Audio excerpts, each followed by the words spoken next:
Lembre-se que Jesus foi julgado no Sinédrio, se bem que foi na calada da noite, mas teve que ser levado a Pilatos, porque o Sinédrio não tinha poder de julgar um crime, nem era lhe dado esse poder por Roma. Mas ele era um dos principais dos judeus. Era alguém importante e conhecido na comunidade judaica. Os fariseus remontam o 2º século antes de Cristo.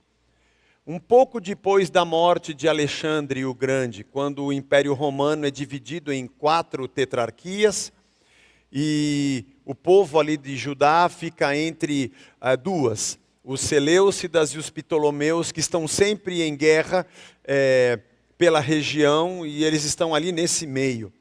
Nessa época, o povo judeu estava subjugado ao Império Grego.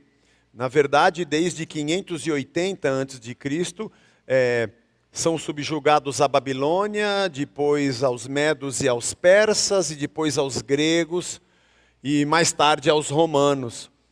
Desde que sucumbiu o Império dos judeus pela invasão babilônica, eles não saíram mais do subjugo. Tiveram 100 anos de liberdade na época dos Hasmoneus, a dinastia dos Hasmoneus, da qual quem liderou a revolução foi Judas Macabeu.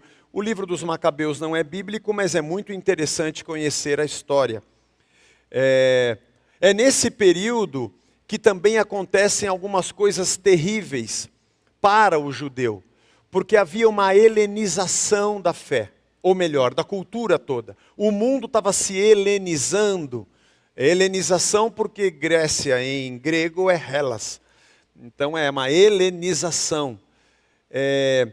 Toda a cultura helenística com as suas religiões e a sua filosofia estavam tomando conta do mundo. E a fé judaica também sofria com isso. Há também algo muito importante que aconteceu como um marco. Um desses imperadores, chamado Antíoco Epifânio, que se julgava ser a epifania ou a manifestação do próprio Zeus na terra, é quem entra no templo, que já tinha o domínio grego, e começa a sacrificar porcos dentro do templo. Havia uma revolta muito grande dos judeus contra o movimento forçado de helenização dos gregos. O movimento dos fariseus acontece dentro da cultura judaica. Provavelmente da palavra parash ou peresh, que o plural é pereshim. Os fariseus são como um movimento de puritanismo. Você não pode perder da memória que quando é invadida a terra pelos babilônicos, o templo é queimado, derrubado, as portas e os muros de Jerusalém também.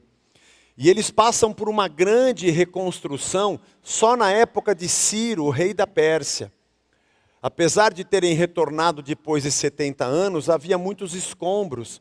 Quem já estudou o livro de Neemias, que reconstrói os muros, ou a época de Esdras, que reconstrói o templo, há um período longo de reconstrução. E depois Herodes ainda também vai fazer uma grande ampliação, já no período romano. Mas o que acontece nesse período é que sem o templo, no início do período persa, a religião judaica vai encontrar uma maneira de prosseguir com a sua fé sem o lugar central da sua fé, que é o templo. O lugar onde aconteciam os sacrifícios. O lugar onde Deus escolheu para colocar o seu nome. É provavelmente nessa miscelânea desse período todo, é que a lei começa a ganhar muita força, muita força. E não tendo o lugar do sacrifício, o cumprimento estrito da lei acaba sendo o culto daquele povo. Eu sirvo a Deus através do cumprimento e do estudo da lei de maneira bem profunda. E parece que há uma transformação. Alguns autores acham até que a lei acaba ocupando não só o lugar do templo, mas para alguns mais radicais, até mesmo o lugar de Deus. Então a busca pelo entendimento da lei, crescem os estudiosos da lei, cresce o escribismo. Os escribas que sempre existiram na tradição judaica, mas ganham muita importância. As sinagogas começam a existir nesse período. É o que a gente chama de período intertestamentário. Porque a gente acaba o Antigo Testamento, não existe fariseu, saduceu e nem sinagoga. Mas começa o Novo Testamento, essas figuras já existem. É porque eles nascem nesse período, que a gente chama de período intertestamentário. E as sinagogas eram centros de estudo da lei.